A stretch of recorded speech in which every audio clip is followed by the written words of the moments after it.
Thank you for joining me today. I really appreciate it. Today I'm going to be showing you the flower side of my heavy duty bag. It ended up being 34 inches wide, 36 inches tall, and I used just a 5mm hook. Just showing that I made the base, which I made this base that size, yes. But then I had to add width later on. I ping-ponged back and forth. I confused myself. I did not do anything in order in this project, but it turned out, I love it. I love it for what it is. The color scheme isn't for everyone, but abstract, and it's beautiful. Come on. I think it's beautiful, actually. So the first bit is just going to be the pattern. There's not a whole lot to say about it. I didn't show the comeback row because it's just a copy of the row before. It's mindless, you don't have to think about it, it's just the color of the stitch below is the color you make your current stitch. Super easy. That's why I love to do the single crochet. You could easily do this project double crochet in half the time, but I like a tight stitch and I like to have a change up. Yeah, the color changes help, but sometimes you also need a row that's you don't think about. Just do it. Because I obviously need to have color changes to keep it fresh. But I need to have a row that I don't need to think as well. So it just kind of works out. One row you think, one row you don't.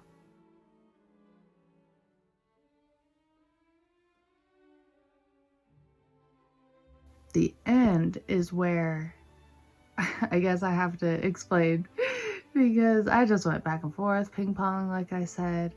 So it's kind of confusing. I hope with the way I edited it that it makes sense. It's in chronological order, but that's not the way it was filmed.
So at the end, this is where they're the same size. They're perfect size. I was proud of that I was able to make it the exact same size. But it was not the width I needed. Obviously, trying to go for that Kleenex box size, I just felt like the Kleenex box was the perfect size. I don't know, you need to put a sandwich in your bag. It can lay flat. It didn't end up being Kleenex box size. It was significantly smaller, but it's because that thermal stitch, whew. Going in, I just sort of wanted to make it stronger. So here I started to do the spikes. This was my inspiration for later. As you can tell, I put spikes all throughout. It started to feel good with the grass theme or flower nature-y to make it look grass-esque. The spikes were for strength, but then later became aesthetic. I liked how this worked out.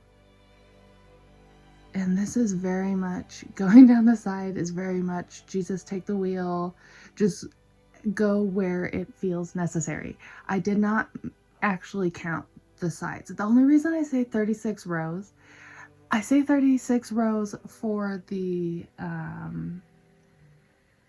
including the border, because I just, well, as you'll see, I kind of guesstimated. So the other panels aren't actually all the same size, but it doesn't really matter because who's gonna tell?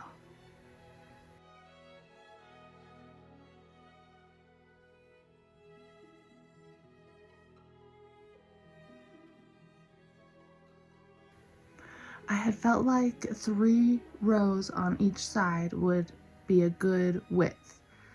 It's just what I felt. There wasn't much else to it.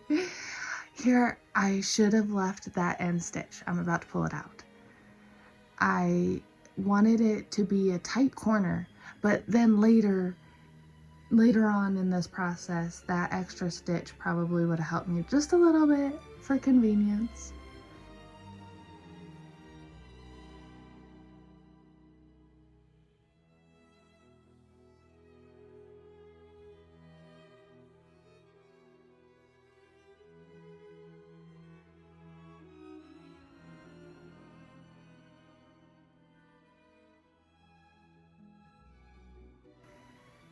Coming back that third row, the spikes don't really matter at this point.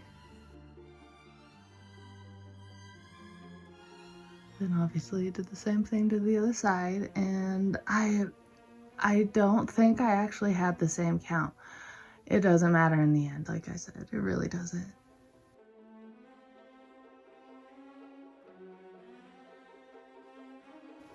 Okay, yeah, by this point I had added that green border. I don't remember which way I had to force it. Either the panels were too long or the base was. Either way, I know I had to force it in, I think, just 1 stitch. I was pretty good otherwise. The corner where I said I should have left it, I say that because then this part, it would have been straighter across. But the stitch covers it up. The spike stitch covers the side. I was able to add 3 stitches on each side. It worked out perfect. I don't know if everyone else's tension and everything works out the same, like it just scales.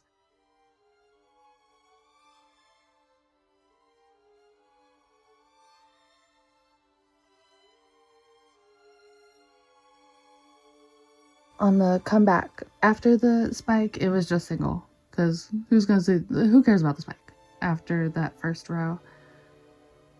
So there actually was 2, 4, 6, 8 rows. 8 rows added, top and bottom. 16 rows total. That's how then I eventually ended up with I guesstimated about 36. I think the formula is generally a row, no matter which angle, equals 1 stitch. See, I don't know how to explain it. It sounds stupid the way I said that. Whatever. just spike into my heart's content. I don't know if I'm even, at first I started to count with the yellow. I tried to make it even. Then I was like, why? Nature is a little asymmetrical. There really wasn't a rhyme or reason to the color scheme, except that, well, I knew these were the colors that I was going to use, but I didn't want it to look candy cornish.